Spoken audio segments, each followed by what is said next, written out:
Goes around, comes around like a karma carousel. Hold me down, holy cow, got the crowd going, ayo. Ayo, this is SVDP and you're watching Superkicks Cosign.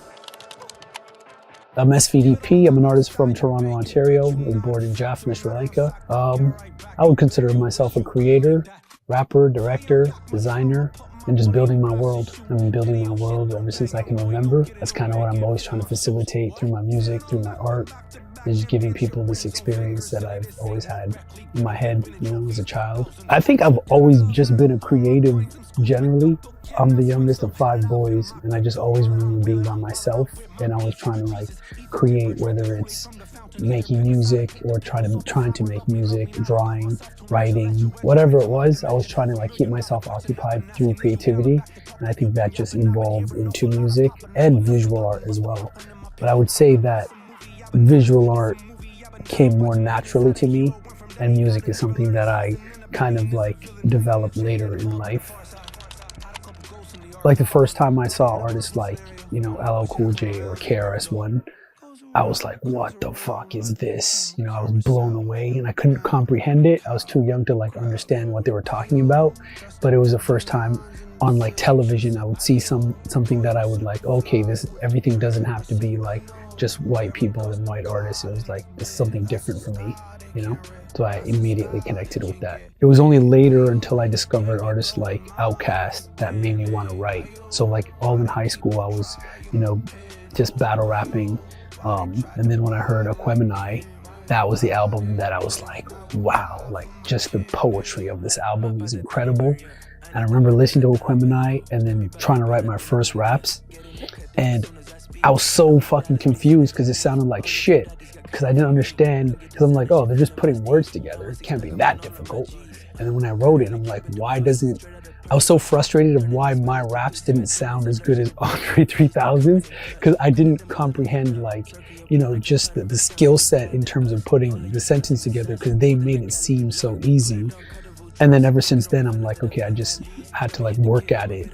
But that was like a very, very important album to me. I would say like Aquemini is probably like the most influential album for me.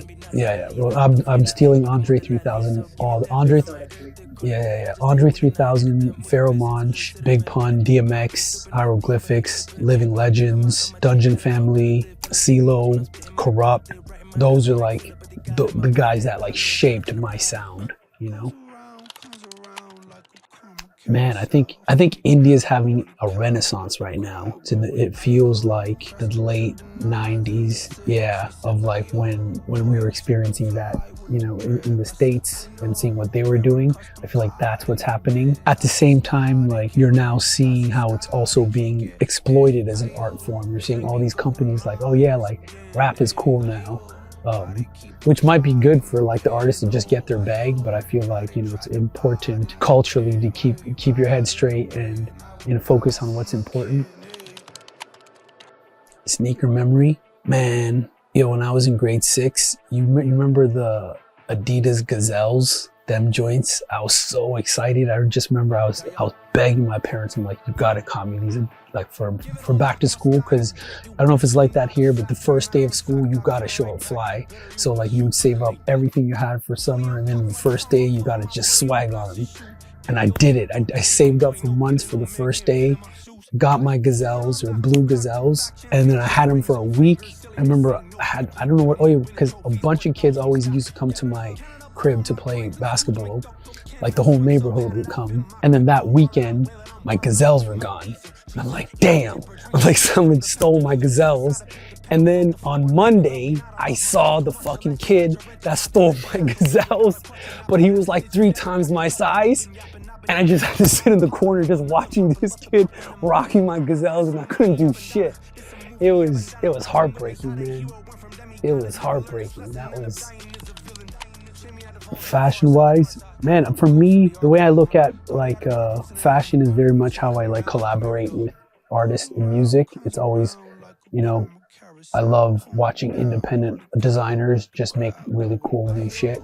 I feel like it's, in terms of participating in fashion, it's always easy to just go cop like, you know, Helmut Lang and Gucci and Balenciaga and all that. And I'm just like, it's, for me, there's so many incredible independent artists. And when I'm like thinking about creating this world, I love connecting with other designers. So Road, obviously from India, is hands down my favorite designers out of India. Obviously, they suited me up. I have a designer back home called Javasi, also incredible designer.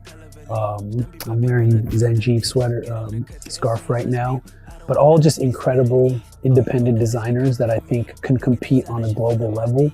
And I always like, whenever I'm like thinking about a music video concept or something, I'm always thinking about, yo, which designer should I reach out to and to elevate this video, you know? So it's like the designer is just equally as important as the producer or the, you know, the cinematographer. You know, it's another piece of the world that I love like connecting and bringing together. Well, I think now is because you're seeing like different cultures being influenced by each other, whereas like maybe like say 15 years ago the designers or artists whatever in India might have only been influenced by other artists in India, but as soon as you're starting being influenced by the West, you might tap into that ingredient, and vice versa.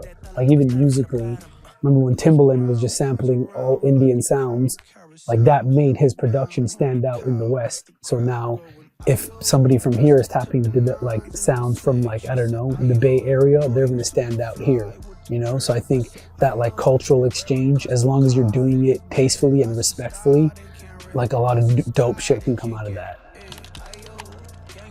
I think my debut performance was at the VH1 festival in Pune. Yeah, the Supersonic festival. And that was like an incredible show. I got so much love. But the thing is, I got spoiled for my first show because it was like, it's Supersonic festival and they treated me so well. Just the whole like staff was incredible. Hotel was incredible. I'm like, man, Indies just got this shit popping. I'm like, I can really get used to this. But then I started doing more tours in India and I'm like, oh, okay, that was like the cream of the crop. Not to shit on promoters, but I've been dealing with a lot of shit, you know, so it's like a very hit or miss with like promoters, but that first show being that, I felt like that was an incredible experience. Man, every time I'm out in Bangalore, to be honest, I love that city. I love performing in Bangalore, but they've always shown me insane love. But we always have like the most memorable shows, I think, in Bangalore. I'm working on a mixtape right now, an album that should be dropping probably second quarter 2025. More touring, wearing a lot of Puma. Man, I'm just trying to like explore different sides of my creativity that I haven't for a while. So I started just working on writing my first book. I've been trying to just direct longer form videos and direct for other people as well. But just directing has always been like a primary passion of mine. So just delving into that more and delving into the visual world a lot more and just creating, man, and just collaborating and creating.